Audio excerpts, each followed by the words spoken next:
Hey guys, Matt here. So I'm going to keep this video short and sweet. I'm going to give a first impressions as to Gevo's earnings. Now, I have not listened to the call yet, but I mean, and as far as the last couple of earnings go, I haven't heard a lot of information on the actual call that didn't just regurgitate this. And as far as the Q&A, I mean, you guys let me know if there's something interesting that happens there, and I'll make a video about it. But otherwise, this is going to be it. So let's start with the highlights. There are some things that I just first glance that I think is good, and then there are some things that I would like to see more of. So for one, they started repurchasing shares, which is an artificial way of bringing up the stock price. Now, I guess for one, I guess that for the time being, that's a good thing.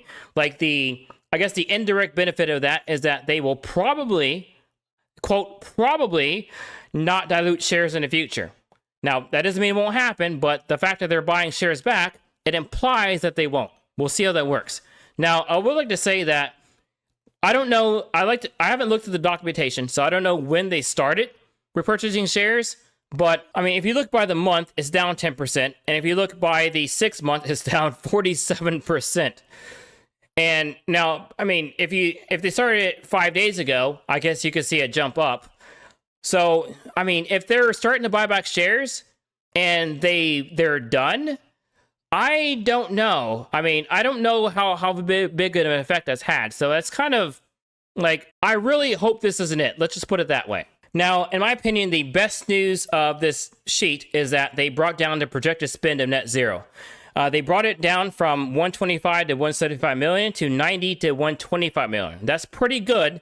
As you know, the financial close of Net Zero 1 has been a stickler, and they're still working with the DOE for the loan. Now, we'll go down in a second and to show you, but I mean, they said things are going as expected, so I'd imagine by the next earnings call, they should announce the closure. They also launched a new product, ethanol to olefins, ETO, and they're actually making money off of that. So that is like, as I said previously in previous videos, I mean, I want to see Gevo achieve results. That's the most important thing for me, and that's pretty good. They're actually going to, now we'll see second quarter how that actually hits, but yeah, I mean, the fact that they're actually receiving results at all is a first for a long time for Gevo. Now, they did talk about Verity, but I mean, they haven't provided numbers, so I honestly don't care. I don't really care about letters of intent or anything like that. I'm glad to see some progress regarding new renewable natural gas, the plant that they stood up. Now, as far as the management comments, they talked about the DOE loan, which is the main thing I care about. According to Dr. Gruber, it's progressing as expected, and that's fine by me. So, like I said, these earnings were okay. They weren't fantastic. I mean, I haven't listened to the call yet. The earnings weren't fantastic. They weren't terrible. They're okay. It's not enough to make me sell beyond tax loss harvesting, but it's not enough to make me buy more shares.